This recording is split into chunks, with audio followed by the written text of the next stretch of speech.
Hey Tarot fans, welcome to another edition of Sicx Tarot. I'm your host, the fantastic Sicx, and today I'll be doing a video response. Now, I came across this hashtag from a video series called On The Cusp Tarot, which is actually a video response from another video by LadyKnight of Avalon.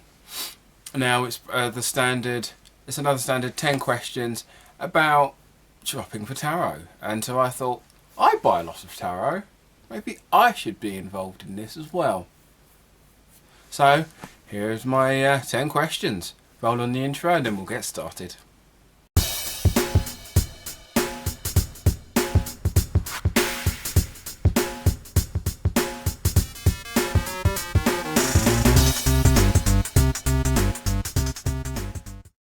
Okay, so first of all, this hashtag counts for tarot and oracle, so anything along in the description I'll be referring to either. So the first one says, I've got my alpha down here, the first one says, what was the last deck you bought and why? Now the last deck I bought was last week, but the first deck I've received, the most recent deck I received, was the Everyday Witch Oracle. Now I picked these up because I really love the Everyday Witch Tarot, and of course I've been excited for this deck to come out for quite a while. So I picked them up because I like the tarot deck, so I thought I'd pick up the Oracle deck. And also links to the Lady of Avalon and Tarot, On The Cusp of Tarot. I'll leave a link in the description to their videos as well. So the next question is, what's your what's your decision process when buying a new deck? I usually fall under the magpie principle of, that looks shiny, I shall take it. So unless I'm looking for a particular theme at the time, I just tend to just buy something I like the look of. And I used to be, I think I've said before, I used to be a collector of comic books. So I'm used to just getting things that look nice and alternative covers and stuff. So I just do tend to pick up stuff that looks nice. If I'm in a mood to find stuff of a particular theme, then I'll look for something of that theme. But most of the time it's just, that looks pretty, must buy.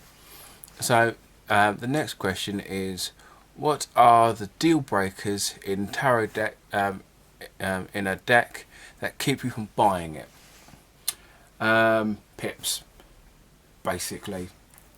If I know the deck has pips, I probably won't buy them.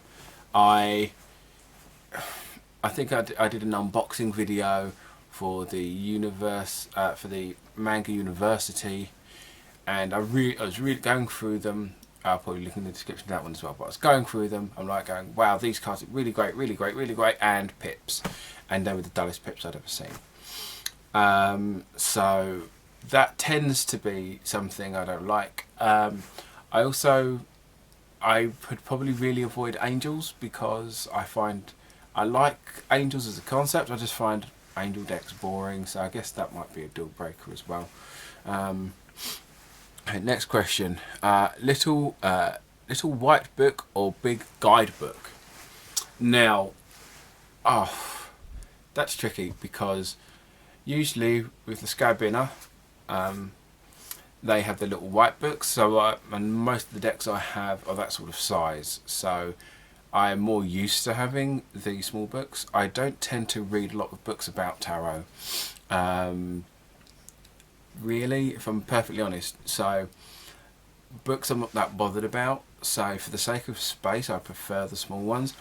I mean, there are some exceptions where I've got some decks that have a thick book, like either the Steampunk Tarot or the Necronomicon, where they've got bigger books, and that's nice, but I guess I would prefer the small ones just for convenience, really, I guess. Let's see. Next question is, do you have new deck rituals, and how do you break a new deck in? Now, usually when I start to use a new deck, I spread them out I don't shuffle them, I spread them out across a table. If I had the foresight, I tend to have a bit of sea salt and sprinkle them over the cards. I try and make sure I lay my hands down upon the spreaded deck. Hopefully my hand pretty much touches all the cards, and I just kind of say to myself that I asked the universe to kind of cleanse the cards and help me use them as a tool to help those, you know. So if I don't have salt, I still do that anyway. So that's usually what I do to break them in, and then at that point I shuffle and then maybe do myself a reading with them. Now I know that when I watched Tarot Edge, when I watch The Cusp of Tarot, On The Cusp of Tarot, his video, he said something that I do as well, so it did make me laugh. He said that he sleeps with them, and I do that too. In his video he says he has them sitting next to him. I tend to put mine under my pillow whilst I sleep, because that way I can kind of be more of a relaxed state, and then for subconsciously I can kind of pick up on them that way. And I do tend to do that. Obviously if it's a really small deck or a thin deck, it makes life a little easier because it's not so lumpy. Let's see. Have you ever been disappointed after getting a deck because it looked or felt different than you expected? Yes. Once again, that's with the Manga University. There is another tarot. There's a few tarot decks where I've picked them up, and the Royal Tarot, I think, was one of them, where while the artwork looked quite nice in the majors, then it's kind of like a rudimentary art style, which I liked, which I think worked out quite nicely. And then the deck was pips, then the minors were all pips, and when it got to the court cards, it was the laziest thing I'd ever seen, where each court card, all the pages, in the pages of all the suits, knights, king and queens, they were all pretty much the same picture, except they just swapped out whatever it was they were holding. And it was the laziest thing I'd ever seen. Even for a deck with pips, they didn't even come up with a variety in the court cards. It was just the same picture. There were redrawings of the same picture. They weren't just like photocopied or what have you. You can tell it was a different hand-drawn picture, but it's the same picture, but they're just holding something different. And that was the most disappointed I've been with a deck before. Okay, we've got a bonus question here. Have you ever been pleasantly surprised by tarots that you get?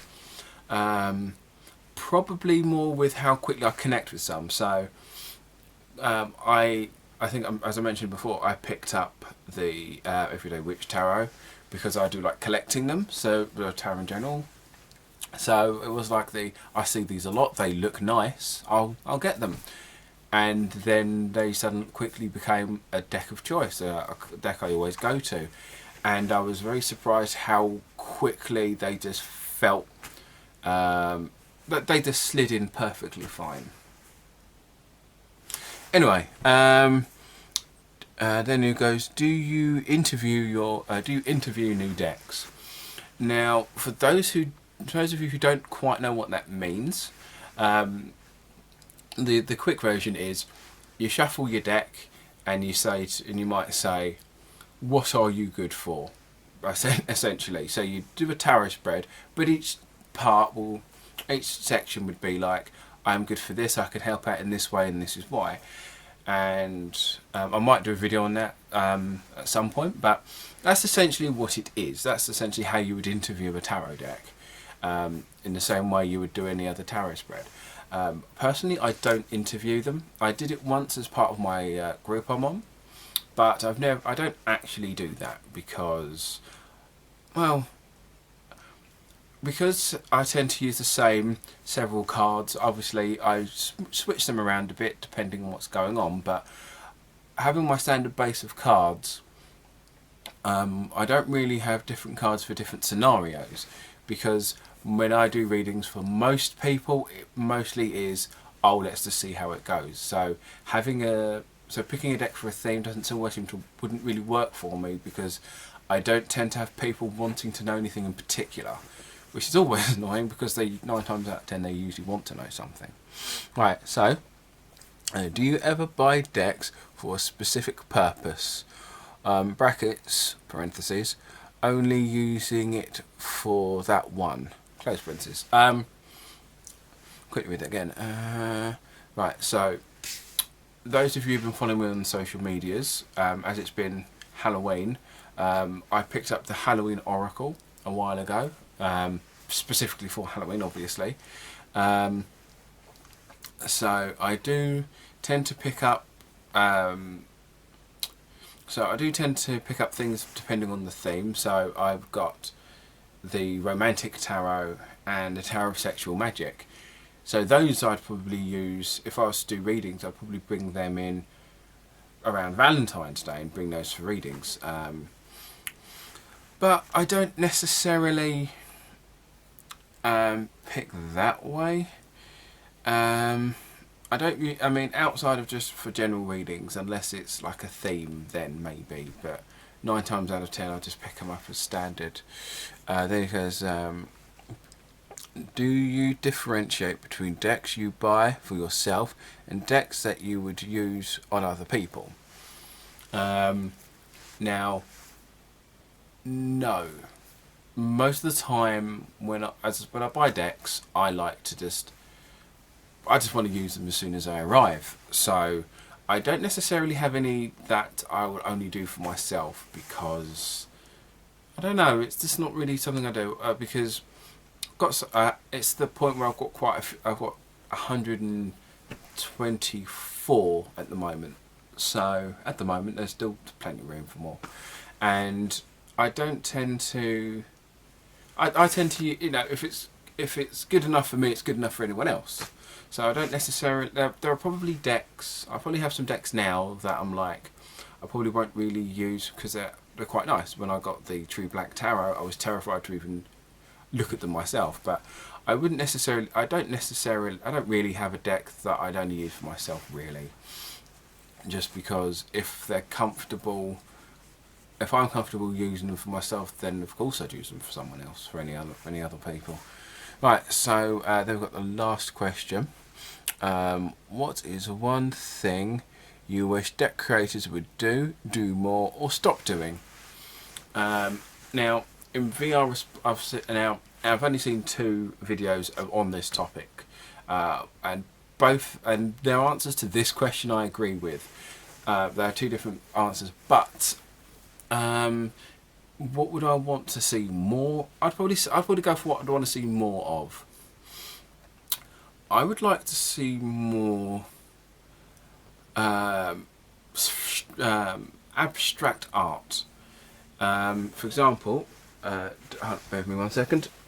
A deck I purchased recently was this beautiful Oracle deck that I picked up from my friend shop from Junk and Disorderly, which is Holly the Happy Hippie on Instagram. And the artwork on these cards, I'll pick a random deck. The artwork on these cards are just completely stunning. I'll just pick a random card. There we go. So this one is Azul, the Angel of Death. Don't think too much into that. That is the sort of artwork I would like to see. Oh, come on, are you going to focus? Probably not. There we go, it's a bit better. So, really bizarre and out of the way artwork. Now, I know that's not exactly the easiest thing to do, but I should probably look more into indie decks. But a lot of the decks I see are, there's nothing wrong with the Rider-Waite-Smith style, but the decks I wind up seeing aren't that outgoing artistically, I guess. You've got the cards that do their own thing, that don't necessarily follow the rider's design, but I'd like to see more abstract, bold ones. Now, there is a deck I've seen similar to this deck. I can't remember what it's called. I cannot remember what it's called, but it's ostensibly melting. It's basically like cute people who are melting.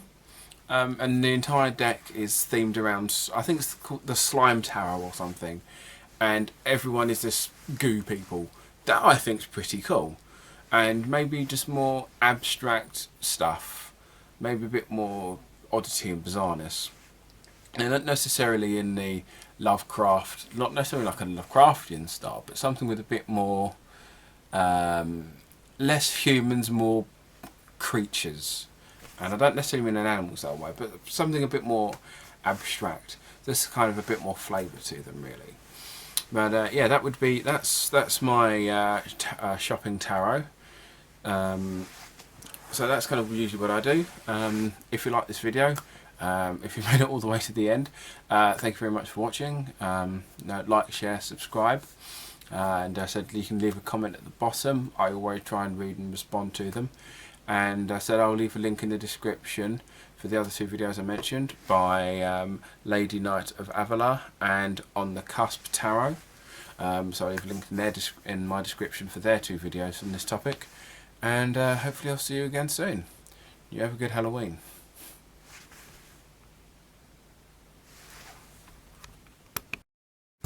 Hey guys, thanks again for watching.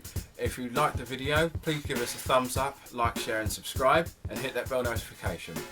The intro and outro music was Tetris Linear Groove, available on Overclocked Remix. Give that website a look, great stuff on there. And if you also like some of my other bits, you can check out my videos, and you can also follow me on Twitter, Instagram and Tumblr at Sicx Tarot. I'll see you again soon. Thanks again for watching.